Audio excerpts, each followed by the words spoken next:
So this was really fascinating. I read this on Polygon actually. Ollie Welsh, a good friend of mine, wrote this, and well, essentially 14 years after its release, way back in like I think it was 2009.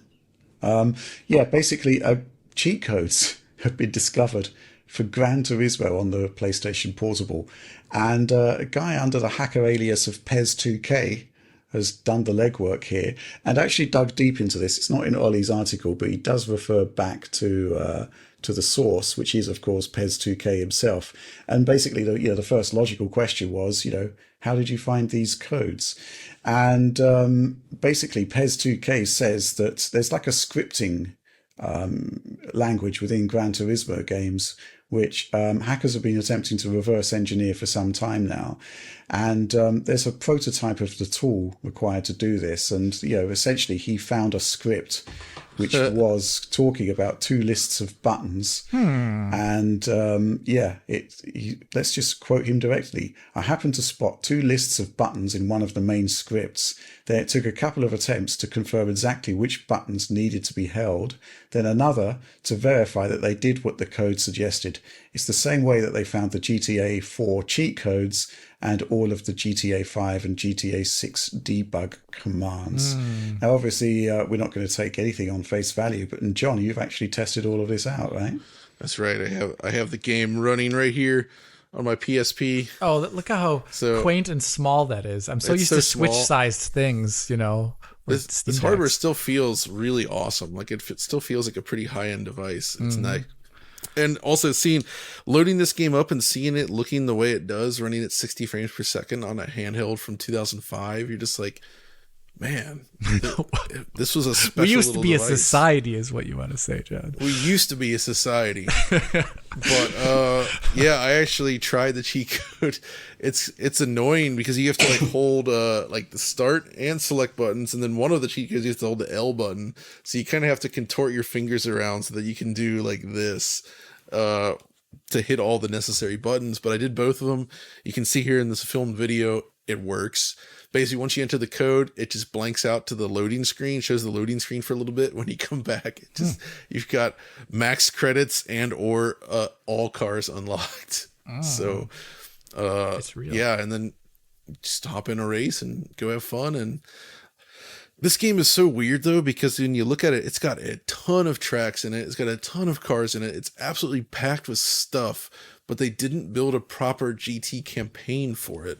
Yeah. Right? It's more like a pick up and play kind of game, which is fine to a degree, and there's stuff to do. It's just everything was there. They just needed to build the structure to make the classic GT experience. And they absolutely could, and they should have done that. Like maybe they didn't. I really would love to understand why they opted for this choice. Like I can understand cutting things because of hardware features, but that's not what they cut. Like all the necessary things are there, right? Like all the actual vehicles are there, all the tracks, the rendering, everything's super smooth and nice. They just the way they opted to do the pocket campaign is just kind of weird. And maybe it was influenced by like the rise of the iPhone and in 2010 and just like the way mobile games were perceived, where they're like, well, we need to make this more bite-sized and mobile friendly. And so I suspect that was probably somewhere in there in terms of why they built this the way they did. But even still, like, it is fun to pick up and play, and it basically looks like a portable version of Gran Turismo 4. Like it's not necessarily, it's probably not as detailed if you look closely, but on a small screen at that resolution, it actually feels pretty darn close to it. And they've got all the reflections in there as well, like the render to texture style reflections. So they're generated on the car and looks really good. Frame rate's super smooth. Like it's just, wow. It's a masterpiece for that. And for a handheld. For a handheld from that era. And of course, given that it was back then, nobody was doing like image scaling yet. They're like, well, if the PSP is this resolution, I guess we just have to run the game at that resolution. So that's what they did. So like all PSP games are just native to the screen res, so they're super sharp. Where once you get to like Vita and, Switch today and anything else, it's like there's so much upscaling happening. So you don't get that sharpness that you get on these systems like this. so it kind of looks worse. Yeah, in many ways. I dimly recall you could port your cars over from possibly one GT4. I'm not sure which Gran Turismo there game. We probably would in GT5. There was probably some link there. I'm not sure if you can port them back though. But anyway, it's hard to tell. Oh yeah, it has wireless play though. You can do up to 4 PSPs together. Wow. I was about to ask about that play actually. GT, which is kind of cool. It's just great that, years from release, stuff that was never meant to be found, or possibly it was meant to be found, but, never was. It would have been sold as DLC today. And you can actually, trace the story of how it happened. Basically, a modding community wanted to know how Gran Turismo worked, how the scripting system worked, reverse engineered it. And from there, they found the scripts that enabled these codes. I think it's a fascinating story. Oh, it's great. And an amazing port. I'm still pretty amazed at how good it is. I mean, when I first heard about the PSP, I thought, okay, it's going to be a handheld PS1, but it was so much more than that. And then, oh my God, yeah. You knew right away. Ridge Racer. Yes, exactly. And Ridge Racer had stuff going on that just seemed impossible for a handheld at the time. Like, again, it had those rendered texture reflections and everything. They were simulating like this sort of like pixel shader style effects with a specular highlight from the sun on the ground, which I don't know how that works. It's some hardware function of the PSP, but the PS2 couldn't really do that. Not like that. And it looked convincingly on that screen. It looked like a typical, specular highlight effect. Like all these things together running at 60 frames per second, like effortlessly, was awesome. And also the loading, people complain about UMD loading, right? And in some games it was bad, but most games, when you actually go back to it now and you look at like the PS3 or the PS4 generation, you're like, oh, I mean, PSP was actually not that slow, really. It's just people were used to cartridges on portable systems. So when you have loading times at all, it's like, oh, that's really slow. Yeah. But in reality, most PSP games load very quick from UMD, except for that there's wrestling games. Holy moly. I was going to ask John if you know, since it is like, I don't really know about the PS2. I doubt it. But like, since the PSP is like this weird in between, it has more advanced features in some aspects.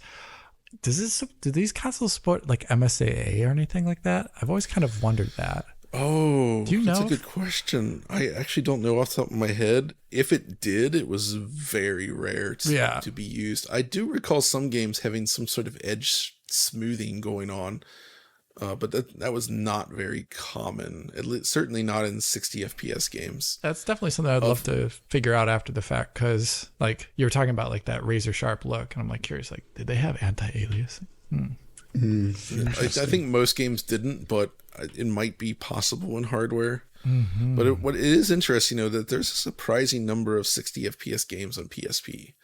Like, yeah, I mean, 30 for the more complex stuff is pretty common as well, but there's a lot of very impressive looking games that I feel like on a more modern system, if you're doing that class of visuals on a similar portable device today, you wouldn't see 60 FPS. No. If you know what I mean? Like in relation to what the hardware is, it's really surprising how often developers went for that. So, which is cool. I don't know. There's no MSAA in PS1 or indeed PS2. PS2 definitely does not MSAA. PS2 does not do MSAA. I highly doubt it's in PSP. I mean, obviously, probably not. But PS3 and Vita, we sort of moved into less bespoke GPUs, and obviously that was a core part of the feature set just out of the box. So yeah, that happens there. But yeah, interesting stuff. 480 by 272 resolution on PSP, so it's a good res. Yeah, it's fine for a little handheld. 480 by 272 on that size of screen, it looks perfectly sharp and clear. Yeah, I would say. But yeah, it still feels like a device that's super premium. It's a really nice machine just to use and hold. I think it holds up real well.